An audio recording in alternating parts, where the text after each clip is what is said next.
Good day mga boss.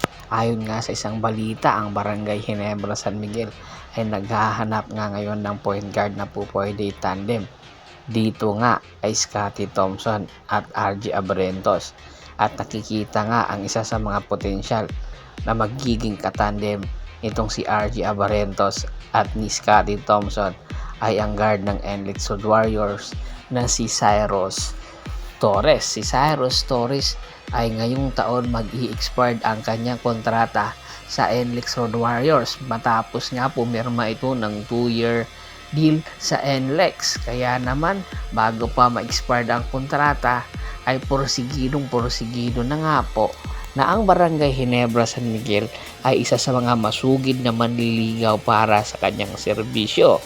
Nangangailangan po kasi ngayon ang Barangay Ginebra San Miguel ng isang streak shooter.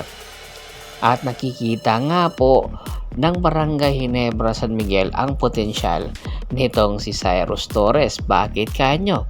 Itong si Cyrus Torres ay nakapaglaro sa EU Tamaraw sa UAEP sa ilalim nitong si Coach Olsen Racela. Kaya hindi kataka-taka kung mayroon man nakakakilala kay Cyrus Torres ay yung kanyang head coach sa college na si Olsen Racela. Kaya ito ngayon si Olsen Racela ang nagsasabi kay Coach Tim Con, kung mayroon kang hahanapin player, yung quality at mapapakinabangan at two-way player ay itong si Cyrus Torres. Bakit? Dahil kilala niya. Kaya napakatagal na naging assistant coach nitong si Olsen Racela sa Ginebra. Kaya susundin talaga ni Coach Tim Con itong si Olsen kung sakaling meron man itong mga inire-recommendang player. At nakikita kasi ni Olsen ang potensyal neto. Kaya aabangan natin kung sino ang magiging kapalit itong si Cyrus Torres. Samantala,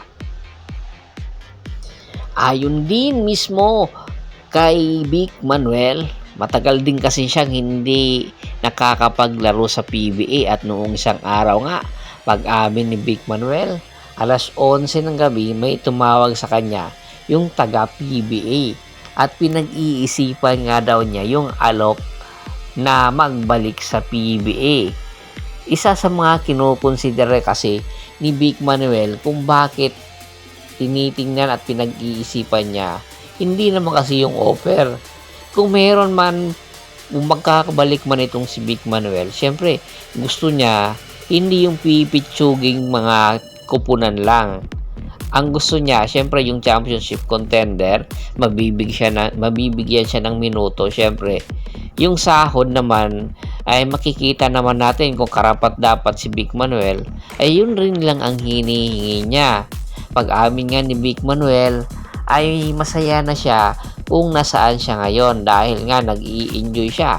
Nagtatravel kasi siya, naglalaro ng MPBL, pagkatapos naglalaro ng ibang liga. So kanyang sinasahod sa PBA ay mas malaki pa sa sinasahod niya ngayon dahil nga napakarami ng offer sa kanya.